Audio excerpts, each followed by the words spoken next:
Dando el video del Tianguis de la Ciencia cuando Charlie Salvaje aparece y me dice que salgamos al supermercado a comprar algunos ingredientes para hacer mañana de comer algo.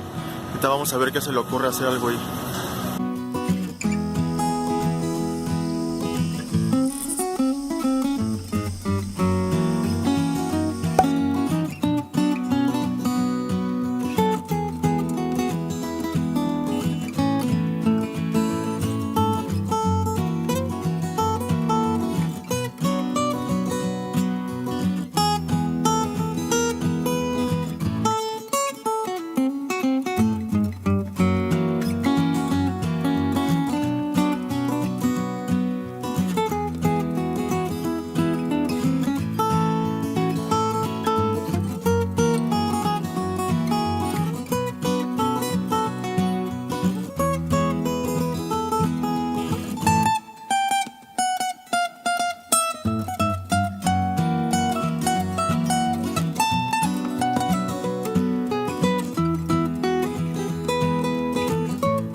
¿Qué onda?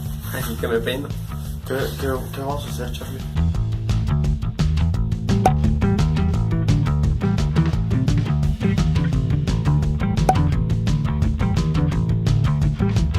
Hoy vamos a hacer omelets.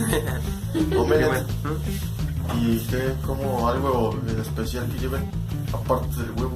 Vamos a ponerle algunos vegetales y a lo mejor queso. Gallus domesticus. Agaricus visporus.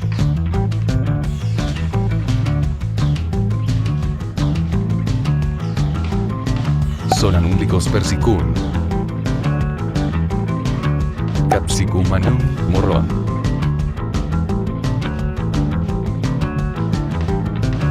Capsicum anum jalapeño.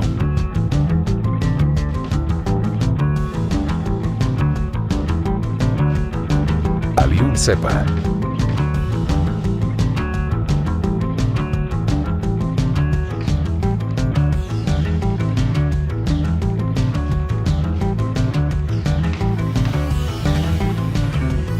Spinacia oleracea.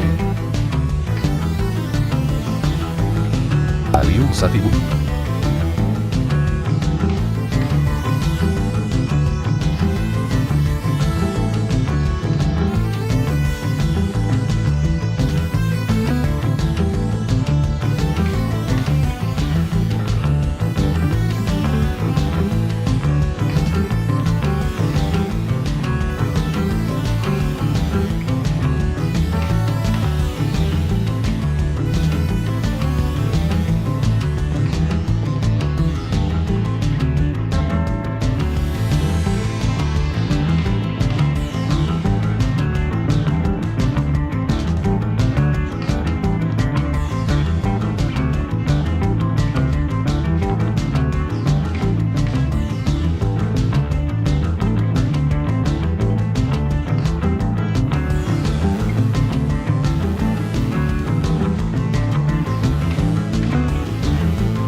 per se americana.